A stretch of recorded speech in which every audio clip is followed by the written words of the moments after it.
নমস্কাৰ N A studies বাই চেনেলটোলৈ স্বাগতম জনাইছোঁ। আজি আমি এইটো ভিডিঅ'ত ক্লাছ 9ৰ ইংলিছৰ হাফ ইয়াৰলি এক্সামৰ কাৰণে কি চেপ্টাৰ আহিব এই চিলেবাছটো আমি আলোচনা কৰিম।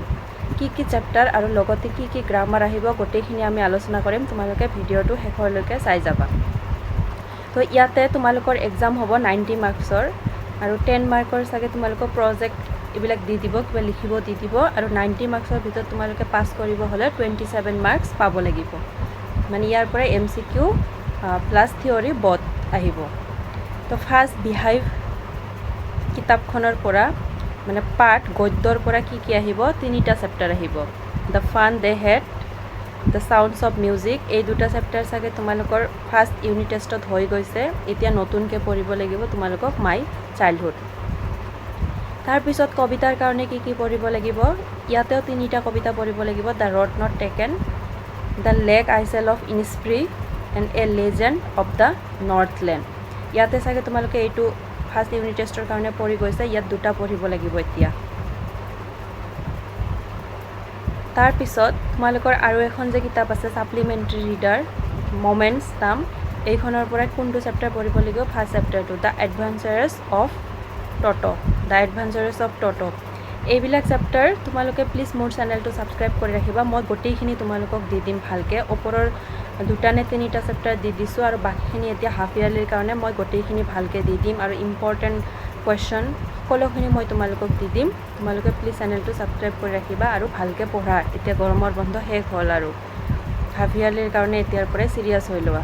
এতিয়া তোমালোকৰ গ্ৰামাৰ পৰ্শ্যনৰ পৰা কি আহিব এইখিনি ভালকৈ চাই লোৱা।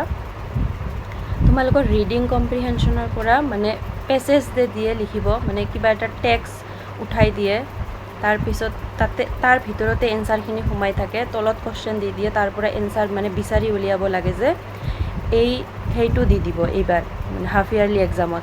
কিন্তু তাৰে ভিতৰত দুটা অপশ্যন থাকে, এটা চিন আৰু আনচিন। মানে চিনটো তোমালোকৰ কিতাপৰ ভিতৰৰ পৰাই, মানে তোমালোকে দেখা আগতে দেখিছা তাৰ পৰাই দি দিব, আৰু আনচিনটো হৈছে মানে তোমালোকে দেখা নাই, কিবা বাহিৰৰ পৰা মানে টেক্সট উঠাই দিব, মানে লিখা আৰু 4-5 লাইন বা 10 লাইন এনেকৈ লিখা দি দিব, তাৰ ভিতৰত এনচাৰ থাকে, তাৰ পৰা লিখিব লাগিব। আৰু এইবাৰ হাফ ইয়াৰলি যোনটো দিব সেইটো হ'ব আনচিন, মানে তোমালোকে আগতে দেখা নাই।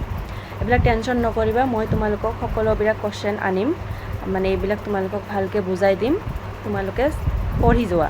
এতিয়া টেনশ্যন কৰিব নালাগে। ফাৰ্ষ্ট তোমালোকে টেক্সটখিনি মানে কিতাপত যিখিনি আছে সেইখিনি পঢ়ি লোৱা, তাৰপিছত এইবিলাক মানে ভালকৈ আলোচনা কৰিম। তাৰপিছত এম্প্লিফিকেশ্যন আহিব। এম্প্লিফিকেশ্যন মানে অসমীয়াত তোমালোকক বুজাই দিছোঁ, ফকৰা যোজনা যে লিখা তোমালোকে, ৰাইজে নৈ জোকাৰিলে নৈ বয় বা কিবা কিবি।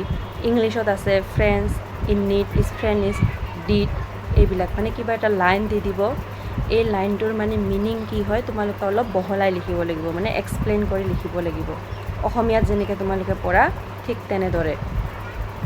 তাৰপিছত ৰিপৰ্ট ৰাইটিং আহিব। ৰিপৰ্ট ৰাইটিং মানে কিবা 4-5টামান লাইন দি দিব, মাজত একো নাথাকিব, মানে তোমালোকক ইনফৰমেশ্যন দি দিব, কিবা কিবি 4-5টা ইনফৰমেশ্যন দি দিব যে এই ঘটনাটো এইটো জেগাত হৈছে, এক্সিডেণ্ট হৈছে বা কিবা হৈছে, এইখন গাড়ীৰে এক্সিডেণ্ট হৈছে, তাৰপিছত এইখিনি প্লেচত হৈছে, এইখিনি টাইমত হৈছে, মানে এইখিনি দি দিব।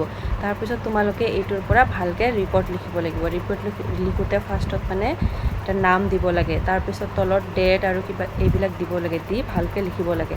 টেনশ্যন নকৰিবা, মই এক্সামৰ আগত এইবিলাক ভালকৈ তোমালোকক বুজাই দি দিম, একেবাৰে ইজি। যদি তোমালোকে একেবাৰে ইংলিছো নোৱাৰা তথাপিও মানে 1-2 নম্বৰ পোৱাৰ কাৰণে মই তোমালোকক বুজাই দি দিম।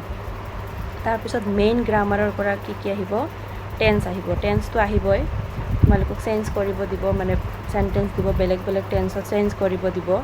তাৰপিছত ভইচ আহিব, এক্টিভ ভইচৰ পৰা পেছিভ ভইচত চেঞ্জ কৰিব লাগিব। তাৰপিছত ৱাৰ্ড অৰ্ডাৰ, শব্দ দি দিয়ে যে, দিয়াৰ পিছত মানে ডিক্সনাৰীত কোনটো শব্দ আগত আহিছে, কোনটো শব্দ পিছত আহিছে, এইবিলাক সোধে যে, মানে এ ৱাৰ্ড থাকিলে আগত, বি ৱাৰ্ড থাকিলে পিছত, তাৰপিছত এৰ পিছত কি আহিব, ইয়াত যদি ডাবল এ থাকে সেইটো আহিব, তাৰপিছত বি থাকিলে বি আহিব, এনেকৈ মানে ৱাৰ্ডবিলাক যে সজাই এইটো আহিব। Preposition A, N, the, of, তাৰপিছত এট, এইবিলাক মানে এটা খালী ঠাই দিব, ইয়াতে ইন হ'বনে অফ হ'বনে এইবিলাক আহিব প্ৰিপজিশ্যন।